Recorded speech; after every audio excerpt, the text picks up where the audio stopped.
ICS की स्थापना sir, पहले तो मैं साफ सुथरी सी तो बात यह है कि गवर्नमेंट जॉब में सैलरी थी 5,000, कोचिंग सेंटर में कमाते थे 10,000। गवर्नमेंट जॉब की सैलरी थी 10,000, तो कोचिंग सेंटर में कमाते थे 25,000। शुरुआत तो इस बात से हुई थी कि कमाई ज्यादा थी, लेकिन अब धीरे धीरे कोचिंग सेंटर उस प्रकार से कमाई का जरिया नहीं रह गया, अब ये देश बदलने का जरिया हो गया। और लाखों युवा यहाँ पर आकर के रास्ता पकड़ रहे हैं, देशभक्ति पकड़ रहे हैं, सरकारी नौकरी के रास्ते पर चलने का रास्ता पकड़ रहे हैं, ईमानदारी पकड़ रहे हैं। अब वो उद्देश्य पीछे रह करके दूसरा उद्देश्य चालू हो गया। कितनी संस्थाएं काम कर रही हैं आपके साथ? सर हमारे पास जो है 100 से 150 के बीच में संस्थाएं यहाँ जो है अलग अलग जो है फ्रेंचाइजी हमारे साथ काम कर रही है। हेड ऑफिस हमारा सोनीपत में है और सोनीपत के साथ साथ अलग अलग बहुत सारी फ्रेंचाइजी हमारी काम कर रही है। उकलाना में, यहाँ पर आसपास जो है बरवाला की बात करेंगे, जो भूना की बात करेंगे, टोहाना, नरवाना, उचाना, हर जगह पर जो है ब्रांचेस है। पैटर्न क्या आपका एजुकेशन का पैटर्न ये है, पहले हमारा पैटर्न था कि हम लोग 12वीं क्लास या बीए करने के बाद या उसके अलावा हायर डिग्रीज करने के बाद जो स्टूडेंट चाहता कि सरकारी नौकरी लगे तो सरकारी नौकरी की तैयारी करवाने के लिए हम लोग काम करते थे। अब सरकारी नौकरी लगने के बाद जो बच्चे जो आते हैं वो कहते हैं कोई 30 साल का हो गया, कोई 35 का, कोई 40 का। अब की बार तो रिकॉर्ड टूट गया, कुछ लोग जो है इस प्रकार से है जो 45 और 47 साल के थे, अब उस एज में लोग रिटायरमेंट ले लेते हैं, उस एज में नौकरी लग रहे हैं। तो ये थोड़ा सा जो है दुखदायी था और बहुत सारे लोगों ने कहा कि अगर बचपन से सरकारी नौकरी का रास्ता पकड़ा जाए तो फिर सरकारी नौकरी आसानी से मिल सकती है, 18 से 20 साल की उम्र में मिल सकती है।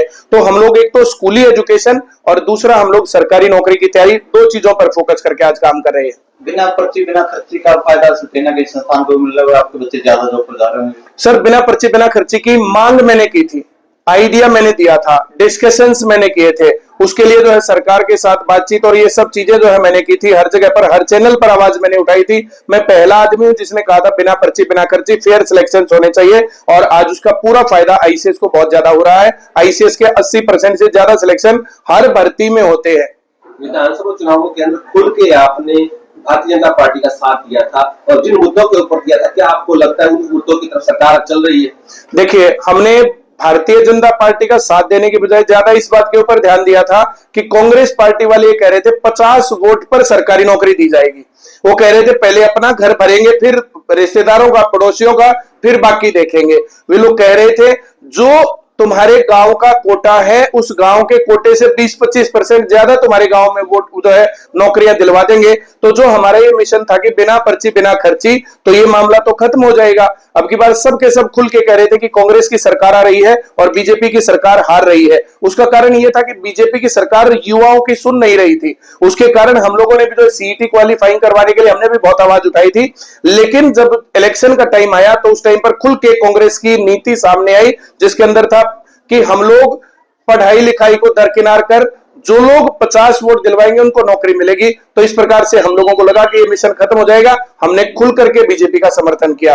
अब बीजेपी की जो हमारी मांगे थी उन मांगों के ऊपर अभी है इंतजार। फेयर सिलेक्शन होने जो ये तो चल ही रहे हैं, अब जो है रेगुलर रिक्रूटमेंट का होना चाहिए कैलेंडर, और कैलेंडर जारी नहीं कर रहे। तो सरकार से मेरी मांग है कि हर साल का भर्ती कैलेंडर जारी किया जाना चाहिए। अलग अलग पड़ोसी राज्यों में जो है हरियाणा से सीख करके फेयर सिलेक्शन भी हो गया और भर्ती कैलेंडर भी हो गया। हरियाणा में अभी उस चीज का इंतजार है। हम लोग जो है जैसे स्कूल, कॉलेज और जो है कोचिंग सेंटर, कंप्यूटर सेंटर, बहुत सारी जगहों पर पास मिलते हैं, बस पास फ्री स्टूडेंट्स को या रियायती दरों पर, वैसा ही सरकारी नौकरी की तैयारी करने वाले स्टूडेंट्स हैं उनके लिए भी हम जो है बस पास की रियायती दर पर या फ्री जो है मांग करते हैं। ये अभी मांग पूरी नहीं हुई है, ये अभी मांग लंबित है। और हमारे पास जो है बच्चे जैसे 50,000 से 70,000 के बीच में, एग्जैक्ट आंकड़ा मैं नहीं बता सकता हूं क्योंकि कभी बच्चे कम आते कभी जाते थे। अब गेहूं काटने के टाइम पर कम हो जाएंगे, फिर जो थोड़ा सा फ्री होंगे तो थोड़े ज्यादा हो जाएंगे। 50,000 से 70,000 के बीच में हमारे पास स्टूडेंट्स आते हैं जो रेगुलर पढ़ रहे हैं और 1 लाख से ज्यादा स्टूडेंट जो ऑनलाइन एप्लीकेशन पर पढ़ रहे हैं। ये सिर्फ हरियाणा की बात कर रहा हूं और राज्यों में आसपास भी पढ़ रहे हैं। यहाँ से नौकरियां कितनी आप दिलवा चुके हैं? क्योंकि आप एक एग्जैक्ट आंकड़ा जो है मैं ये मान सकता हूं कि 5 लाख से ज्यादा बच्चे हमारे सरकारी नौकरियों में हैं। आपको हरियाणा के तो छोटे बड़े जितने भी दफ्तर है हर जगह पर आईसीएस के स्टूडेंट मिल जाएंगे। पंजाब में भी नौकरी लगते हैं, चंडीगढ़ में, दिल्ली में, उत्तर प्रदेश में, राजस्थान में, एमपी में, छत्तीसगढ़ में, हर जगह पर जो है बच्चे लग रहे हैं नौकरी। हम लोग कम्युनिकेशन बनाए रखते हैं। अब जैसे हिम्मत सिंह जी हैं, अब उस जो है हिम्मत सिंह जी तो चेयरमैन बने, ये पॉलिटिकल पोस्ट है। अब उनका सरकारी नौकरी से कोई नाता नहीं था तो उनको पहले बैकग्राउंड पता नहीं भाई क्या हो रहा क्या नहीं हो रहा है। अब जो जितने भी जो उसमें जो मेंबर्स हैं तो उन लोगों को भी इस बारे में पता नहीं होता, वो पॉलिटिकल पोस्ट होती है। अब वहां पर जो लोग लगते हैं तो उनके साथ हमारा कम्युनिकेशन होता है, बातचीत होती है और हम उनको आइडिया देते हैं कि इस तरीके से होता है। इससे पहले जो आयोग था, गोपाल सिंह खत्री जी, सैनी जी उसमें थे, जो ऐसे बहुत सारे लोग थे, उनसे जो मुलाकात हुई और हमने उनको जो आइडिया दिया, जैसे बिना पर्ची बिना खर्ची हमने सीएम साहब मनोहर लाल खट्टर जी को जो है अप्रोच किया था, उन्होंने इसको लागू किया। तो फिर उसके लागू करने में दिक्कत हो रही थी, तो हमने जो है खदरी साहब और बाकी लोगों से भी जो है संपर्क किया था। अब वो चीजें हो गई तो रेगुलर रिक्रूटमेंट और बाकी सब चीजों के लिए भी हम लोग लगातार जो है संपर्क में रहते हैं, बातचीत करते रहते हैं। कुछ लोग संपर्क करते हैं, कुछ लोग अपने जो है घमंडी रवैया अपनाते हो, तो पता नहीं जो एक पोस्ट मिल गई तो पता नहीं क्या, जैसे चूहे की मिल गई हल्दी की गांठ तो वही जो पंसारी बन बैठा। तो कुछ लोग इस प्रकार के भी होते हैं। ये हर एक आदमी जो उतना मिलनसार नहीं होता है, वो अपना नुकसान करता है। जो आदमी मिलता है, हम लोग जाकर के वहां सेटिंग की बात थोड़ी करते हैं, वहां पर जाकर के गलत काम की बात थोड़ी करते हैं। हम लोग वहां पर जाकर के बात उठाते हैं कि भाई ये तरीका है, ये डिमांड से युवा ये चाह रहा है, अगर ऐसा करोगे तो उससे देश का, प्रदेश का और सरकार का सबका फायदा होगा। वो सारी बातें हम बीच के कम्युनिकेशन करने वाले लोग हैं।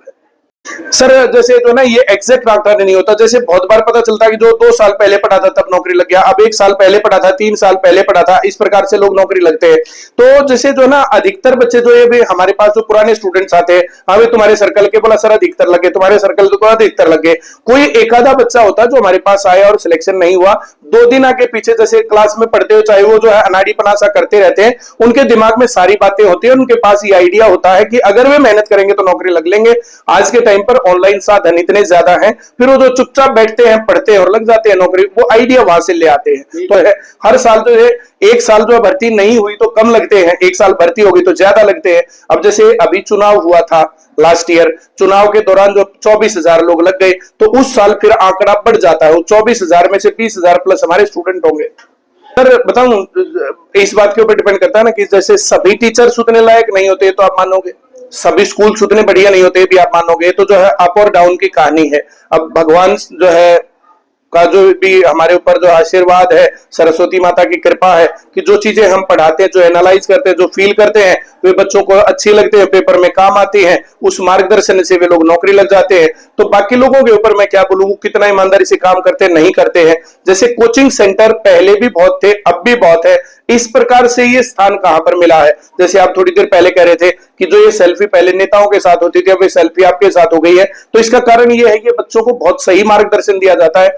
जो ये बात बोलते हैं कि आज युवा भटक गया है, तो आईसीएस शुक्लाना के इस कार्यक्रम में आपको देखने के बाद कैसा महसूस हो रहा है कि युवा भटक गया, या युवा गुरुजनों की बात सुनने के लिए गर्मी में बैठ करके सुन सकता है?